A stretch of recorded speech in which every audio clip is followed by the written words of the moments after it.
Well, thank you, Mr. Chairman, and let me thank you also for convening this hearing and for your leadership on this issue. Chairman Sullivan is the leading champion for the Coast Guard in the U.S. Senate and also the leading champion for America leading in the Arctic, and I'm grateful for your leadership in both regards. I appreciate that. Thank you. I will also note, Admiral, on the question you raised about the shutdown, that shutdown in 2019 was unfortunate. And Senator Sullivan and I together teamed up on legislation to pay the men and women of the Coast Guard and took to the Senate floor trying to get the Senate to adopt it. Unfortunately, a Democratic senator raised an objection and held the men and women of the Coast Guard hostage to that. And so I'm hopeful we don't see a reprise of that in the days and weeks to come. The Arctic Circle has strategic, economic, and military significance for the United States.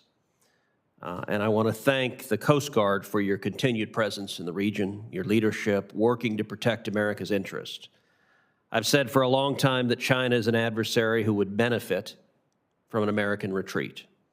All across the globe, President Xi and the Chinese Communist Party are investing heavily in the military, as is Russia. In your assessment today, who is the dominant power in the Arctic Circle?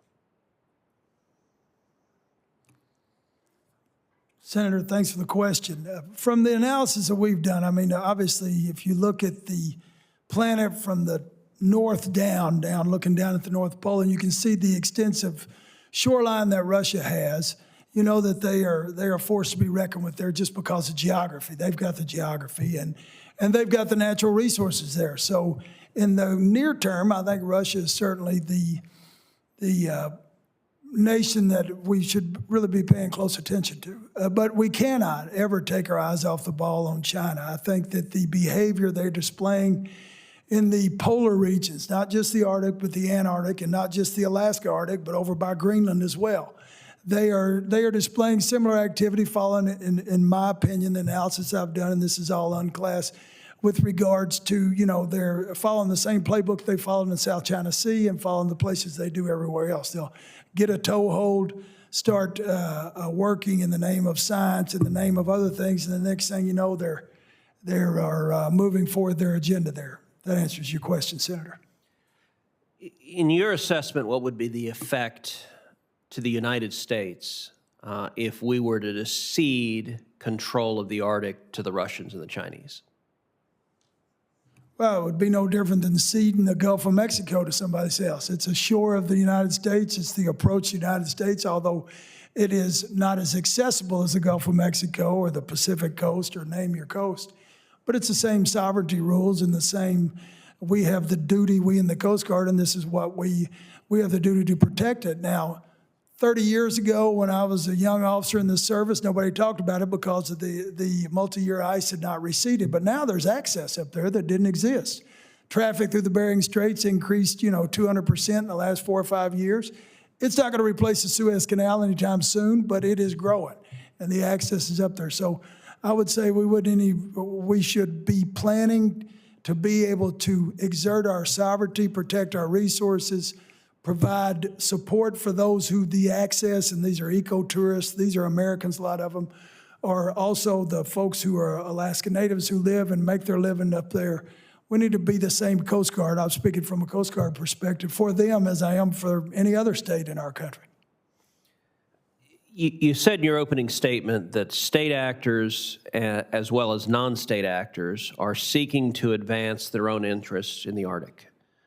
What did you mean by non-state actors?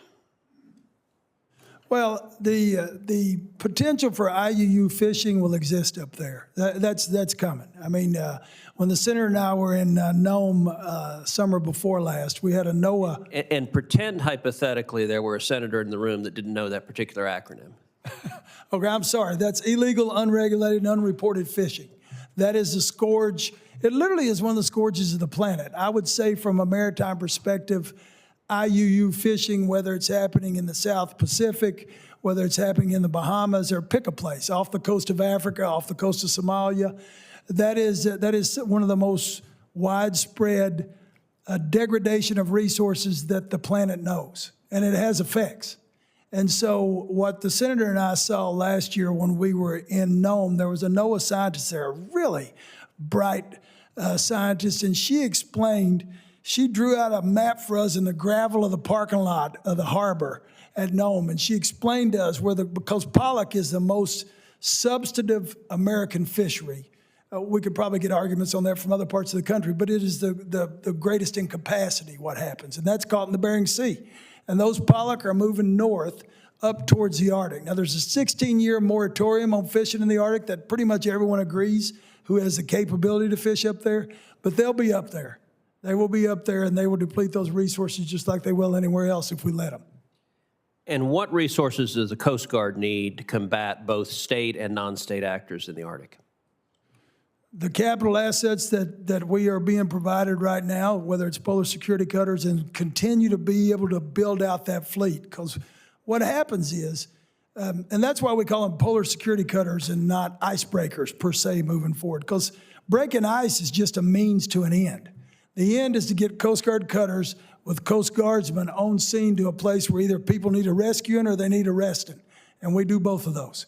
And so that's the resources we need. And then the aircraft, the communications capability to go with them. But in the short term, as I was telling the committee earlier, I think the operations and sustainment funds are really the long pole in the tent for our service right now. Thank you, Admiral. And as a closing observation, I'll say I was up this summer in Alaska with Senator Sullivan, and my advice to you is for the Coast Guard to stay utterly agnostic on the malicious lie that Senator Sullivan persists in repeating, which is that Alaska's larger than Texas. And I can tell you, we Texans don't believe the lying maps that are put out, and my advice is for you to stay out of that particular squabble. Just for your information, not only is it larger, but if you split Alaska in half, Texas would be the third largest state in the country. So and I don't think the map makers are lying, but I'm glad you were up there.